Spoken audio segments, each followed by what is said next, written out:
ধরুন স্ত্রী অসুস্থ, ডাক্তারের কাছে নিতে হবে।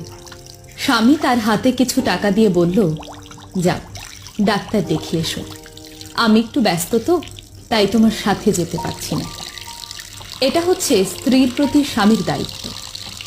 কিন্তু হাজারো ব্যস্ততার মাঝেও স্ত্রীকে হাসপাতালে নিয়ে যাওয়া হলো স্বামীর ভালোবাসার বহিঃপ্রকাশ। আবার হাসপাতাল থেকে ফেরার পথে প্রেসক্রিপশনটা নিয়ে ঔষধ কিনে দেওয়া হলো স্বামীর দায়িত্ব।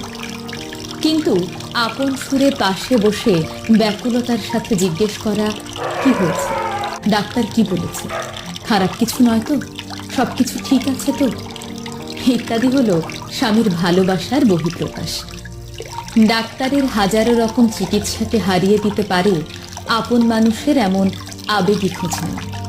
কারণ এটা হলো একটা সুখকর অনুভূতি, পৃথিবীর সবচেয়ে বড় চিকিৎসা।